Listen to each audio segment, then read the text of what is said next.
الحمد لله وحده والصلاة والسلام على من لا نبي بعده صلى الله عليه وسلم أما بعد.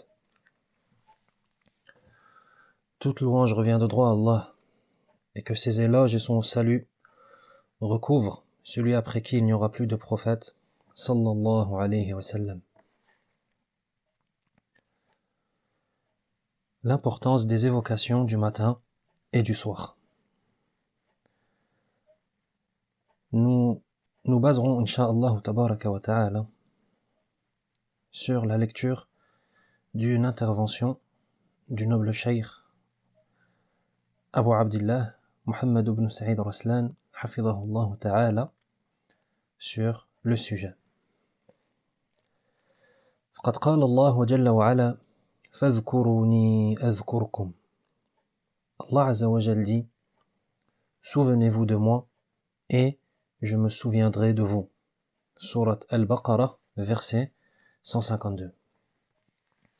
فالذكر يورث الذاكر ذكر الله تعالى له ولو لم يكن في الذكر إلا هذه وحدها لكفى بها فضلا وشرفا.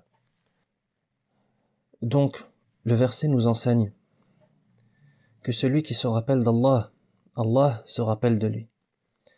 Et s'il n'y avait dans le zikr, c'est-à-dire l'évocation, s'il n'y avait dans le zikr aucun autre mérite, si ce n'est celui-là, c'est-à-dire le fait qu'Allah subhanahu wa ta'ala se rappelle de celui qui se rappelle de lui, s'il n'y avait dans le zikr aucun autre mérite que celui-là, cela aurait amplement suffi en termes de noblesse et de prestige pour la personne. فكيف والذكر يورث المحبة التي هي روح الإسلام وقطب رحى الدين ومدار السعادة والنجاة ويورث حياة القلب والهيبة للرب ويفتح أبواب المعرفة ويورث الإنابة والمراقبة ويحط الخطايا ويزيل الوحشة بين العبد وربه تبارك وتعالى وهو غراس الجنة. Donc si le dhikr ne comportait et n'avait comme mérite, si ce n'est le fait qu'Allah subhanahu wa ta'ala se rappelle de celui qui le rappelle, ça aurait amplement suffi en réalité. Mais que dire? Que dire alors que le dhikr procure l'amour? Le dhikr constitue l'âme et l'essence de l'islam, le pivot de la religion et la cause du bonheur et de la félicité. Le dhikr procure également la vie au cœur. Le dhikr inspire la crainte du Seigneur. Le dhikr ouvre les portes de la connaissance. Le dhikr inspire à la personne le repentir. Le dhikr fait prendre conscience à la personne qu'Allah l'observe. Le dhikr décharge la personne de ses péchés.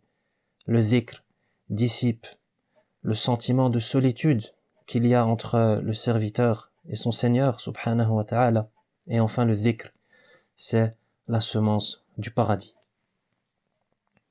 والذكر منه ما هو مطلق ومنه ما هو موظف مربوط بزمان أو مكان أو حال. وأذكار الصباح والمساء من الأذكار الموظفة التي ترتبط بزمان، فأذكار الصباح من بعد صلاة الصبح إلى طلوع الشمس، وأذكار المساء من بعد صلاة العصر إلى غروب الشمس. Le dhikr, l'évocation d'Allah subhanahu wa ta'ala, cela peut être absolu comme cela peut être assigné. Cela peut être absolu comme cela peut être assigné. Assigné, c'est-à-dire lié à une période de temps ou à un lieu ou encore à une situation particulière. Contrairement au dhikr qui est dit absolu, c'est-à-dire celui qui est pas lié, celui qui n'est pas assigné à une période de temps ou à un lieu ou à une situation particulière. Et à ce titre, les évocations du matin et du soir, Adhkar al-Sabah wal Masa, ce sont des évocations, c'est du dhikr qui est assigné. Pourquoi? Car elles sont liées à une période de temps particulière.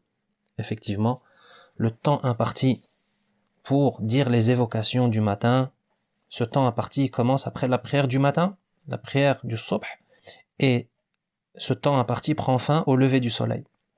alors que les évocations du soir, elles s'étendent de la prière du Asr jusqu'au coucher du soleil.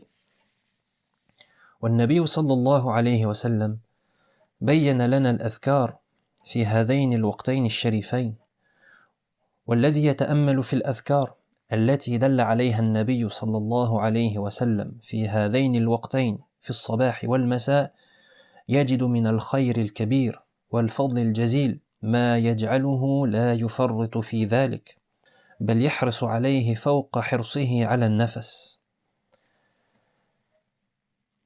Le prophète sallallahu alayhi wa sallam nous a appris, nous a enseigné et nous a précisé les invocations et les évocations à dire durant ces deux moments de la journée, ces deux moments importants de la journée, le matin et le soir. Et quiconque médite ces évocations que le prophète sallallahu alayhi wa sallam nous a enjoint de dire durant ces deux moments, celui qui médite ces évocations, il verra et il y trouvera de nombreux bienfaits et mérites qui l'inciteront à ne plus les négliger. Au contraire, il se préoccupera de ces évocations encore plus que sa propre respiration. C'est-à-dire que celui qui médite et qui prend conscience de l'importance de ces évocations du matin et du soir, il se préoccupera et il veillera à prononcer et à dire ces évocations du matin et du soir encore plus que sa préoccupation pour la nourriture et la boisson, et encore plus que sa préoccupation pour sa propre respiration. من ذلك سيد الاستغفار يقول النبي صلى الله عليه وسلم إن من قال سيد الاستغفار من النهار موقنا به فمات من يومه قبل أن يمسي فهو من أهل الجنة ومن قاله من الليل وهو موقن به فمات من الليل قبل أن يصبح فهو من أهل الجنة. Parmi ces évocations que le prophète sallallahu alayhi wa sallam nous enjoint de dire le matin et le soir, il y a le célèbre dhikr que le prophète sallallahu alayhi wa sallam a surnommé Sayyidul Istighfar, c'est-à-dire le maître des demandes de pardon. Sayyidul Istighfar, le maître des demandes de pardon. Le prophète sallallahu alayhi wa sallam dit, celui qui dit le maître des demandes de pardon 2 jours avec certitude, puis décède avant d'atteindre la soirée, sera parmi les gens du paradis. Et celui qui le prononce de nuit avec certitude et décède avant d'atteindre le matin, sera parmi les gens du paradis. Donc le prophète sallallahu alayhi wa sallam nous informe que celui qui dit ce dhikr, Sayyidul Istighfar, le maître des demandes de pardon qu'on retrouve dans les invocations du matin et du soir, celui qui prononce ce dhikr 2 jours avec conviction, avec certitude, et ensuite décède dans cette journée avant d'atteindre la soirée, cette personne elle comptera parmi les gens du paradis. Et celui qui prononce ce dhikr de nuit avec conviction, avec certitude, et décède durant cette nuit avant d'atteindre le matin, cette personne elle comptera parmi les gens du paradis.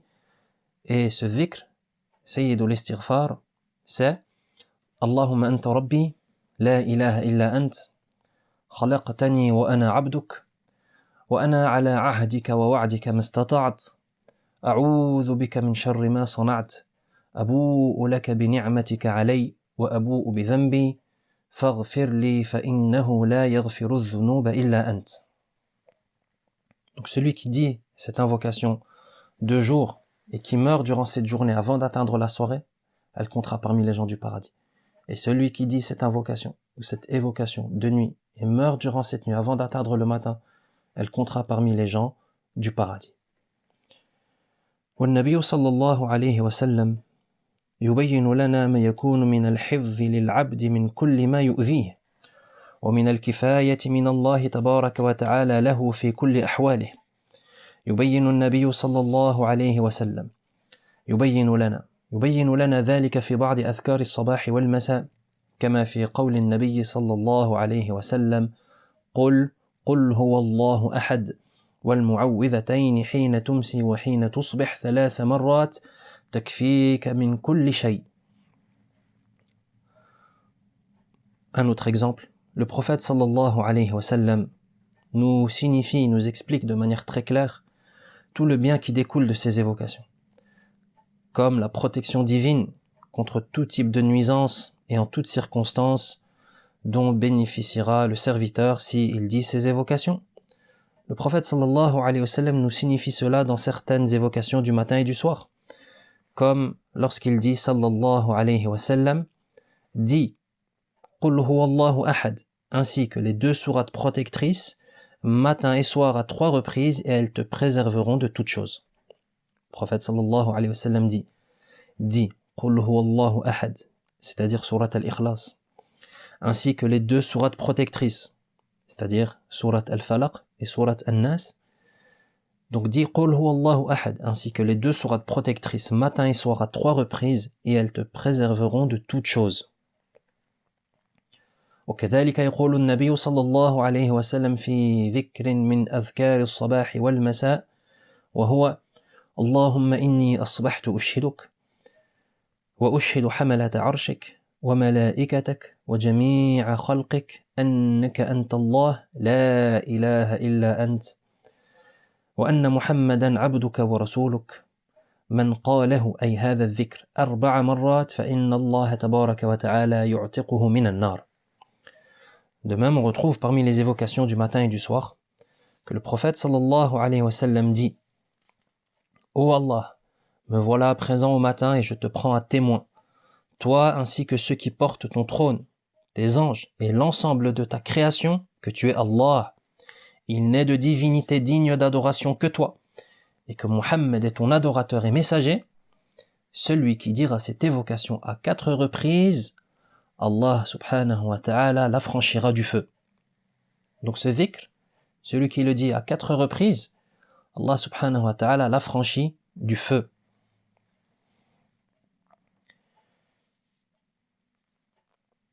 فالنبي صلى الله عليه وسلم يقول من قال حين يصبح أو يمسي وذكر هذا الذكر أعتق الله ربعه من النار ومن قالها مرتين أعتق الله نصفه من النار ومن قالها ثلاثة أعتق الله 3/4 من النار ومن قالها 4 أعتقه الله تبارك وتعالى من النار.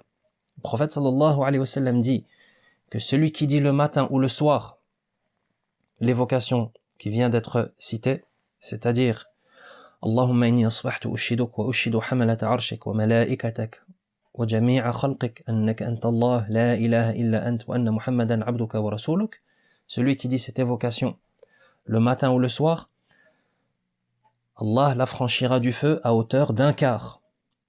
Celui qui la répétera 2 fois, Allah l'affranchira du feu à moitié. Celui qui la répétera 3 fois, Allah l'affranchira du feu à hauteur de 3/4. Et celui qui la répétera 4 fois, Allah subhanahu wa ta'ala l'affranchira totalement du feu.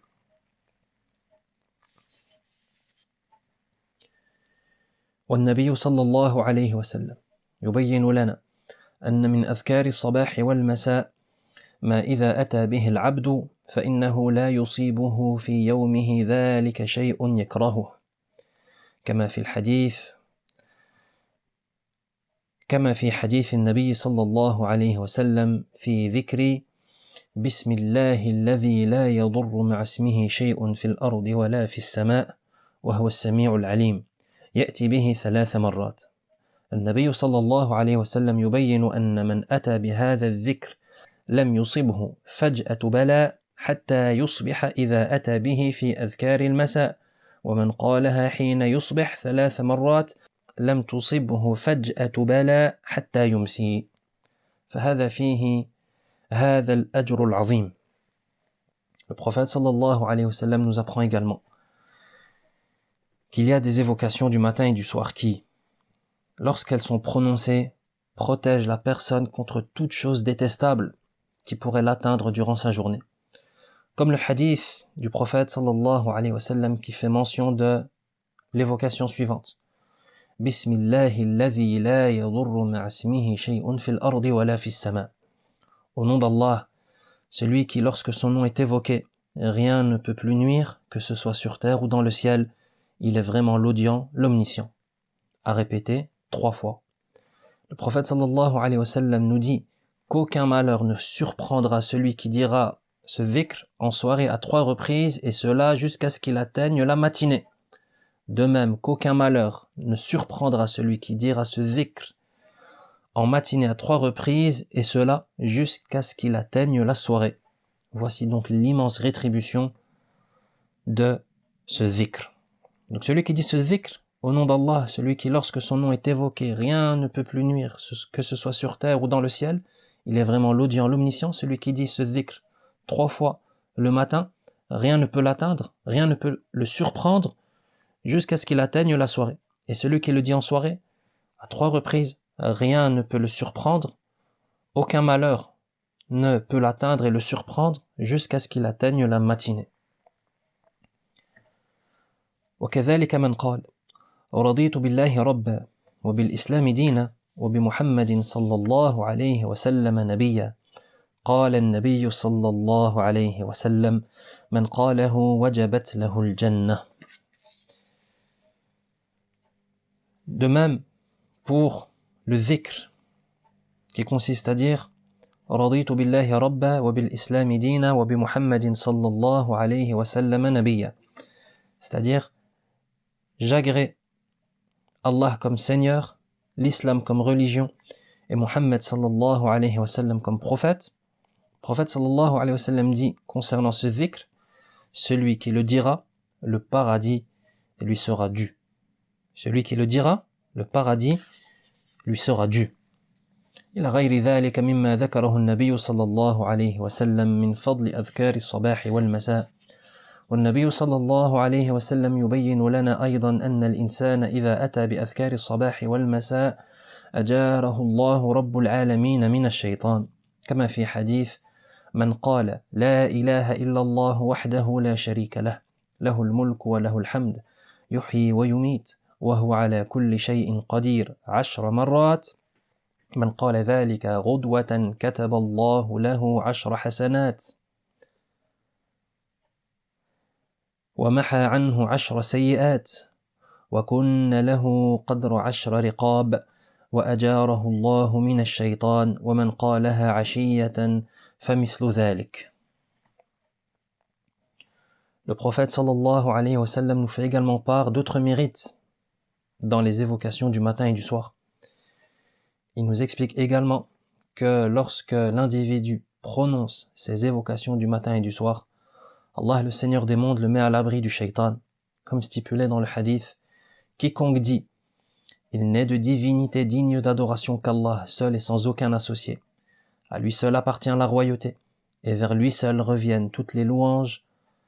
Il fait vivre et mourir, et il est capable de toutes choses. Quiconque dit cela et répète cela 10 fois, et quiconque dira cela au matin, cela, en le répétant 10 fois, Allah lui écrira 10 bonnes actions et lui effacera 10 mauvaises actions. Plus encore, il lui sera compté l'affranchissement de 10 esclaves et Allah le préservera du shaitan, et pareillement pour celui qui le dira au soir. Donc celui qui répète ce dhikr, La ilaha illallah wahdahu la sharika lah, lahul mulk wa lahul hamd, yuhyi wa yumit wa huwa ala kulli shay'in qadir, celui qui répète cette invocation, ce dhikr, à 10 reprises le matin et le soir, Allah subhanahu wa ta'ala lui écrit 10 bonnes actions, lui efface 10 mauvaises actions, et il lui sera comptabilisé l'affranchissement de 10 esclaves, et Allah le préservera du shaitan. Donc voilà pour cet immense mérite qu'il y a à dire ce dhikr.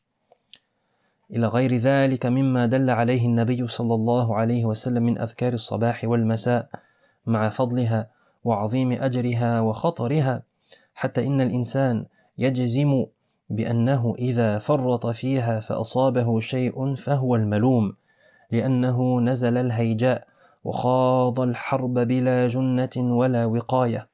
وأما إذا استفتح يومه وأنهاه واستقبل ليله بأذكار الصباح والمساء فإنه لا يزال عليه من الله تبارك وتعالى حافظ ولا يضره شيء لا من سحر ولا من حسد ولا من مرض ولا من كيد كائد ولا من حقد حاقد.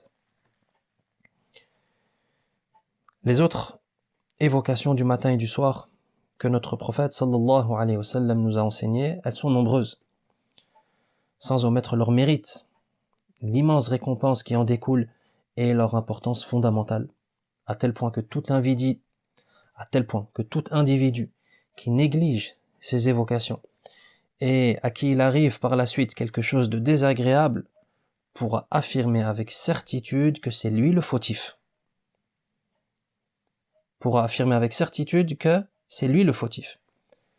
Donc, si quelqu'un néglige ces évocations du matin et du soir, et par la suite il lui arrive quelque chose de désagréable, quelque chose qui le nuit, cette personne, elle pourra affirmer avec certitude que c'est lui le fautif, car il est entré en guerre et s'est engagé dans un combat sans armure ni protection. Par contre, s'il débute sa journée et la termine en accueillant la nuit par les évocations du matin et du soir, et en accueillant la journée avec les évocations du matin et du soir, il ne cessera d'être sous la protection d'Allah et rien ne pourra l'affecter, ni sorcellerie, ni jalousie, ni maladie, ni complot à son encontre, ni rancune d'autrui. فالمفرط لا يلومن إلا نفسه وعلى المسلم أن يجتهد في الإتيان بأذكار الصباح والمساء وأن يحرص عليها أكثر من حرصه على الطعام والشراب بل على النفس الذي به حياته لأن النفس إذا انقطع مات الجسد وأما ما يتعلق بالقلب وحفظ الله جل وعلا فإنه إذا انقطع ففي ذلك هلاك الأبد. Par conséquent, le négligent ne peut s'en prendre qu'à lui-même. Il incombe donc aux musulmans de s'efforcer et de fournir tous les efforts nécessaires pour dire ces évocations du matin et du soir, et d'y être plus assidus qu'ils ne l'est avec la nourriture et la boisson.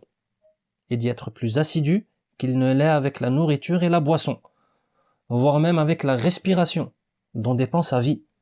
En effet, la respiration, lorsqu'elle s'interrompt, c'est le corps qui décède.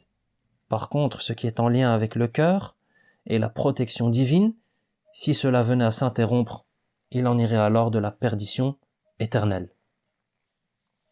نسأل الله العافية والسلام ولا شك أن الساعي في الخير كفاعله فالإنسان إذا دل على هذه الأذكار إخوانه المسلمين ورغبهم فيها فإن له من الأجر مثل أجرهم وكذلك إذا سعى في نشر ذلك وبثه بأي طريقة كانت من مسموع أو مشاهد أو مقروء فإن له من الأجر مثل أجور من انتفع بذلك وأتى به. Enfin, il est évident que toute personne qui contribue à la propagation du bien, sa récompense, elle est semblable à celui qui l'accomplit. Ainsi, la récompense de celui qui contribue à la propagation de ces évocations au sein de ses frères les musulmans et de celui qui les incite à les prononcer, la récompense de cela, elle est identique à celle de celui qui va les prononcer. Et il en va de même pour celui qui participe à leur diffusion, quel que soit le support, sonore, visuel ou écrit. Il bénéficiera de la même récompense que ceux qui en ont profité et que ceux qui les ont prononcés. نسأل الله أن يوفقنا جميعا لما يحبه ويرضاه وأن يمن علينا بالعلم النافع والعمل الصالح وصلى الله وسلم على نبينا محمد وعلى آله وأصحابه أجمعين. Nous demandons à Allah subhanahu wa ta'ala de nous prodiguer à tous la réussite dans ce qu'il aime et agrée et de nous faire don d'un savoir profitable et d'œuvres pieuses, et enfin qu'Allah couvre d'éloges et salue notre prophète Muhammad, ses proches, ainsi que l'ensemble de ses compagnons. Wa akhiru da'wana anil hamdulillahi rabbil alamin.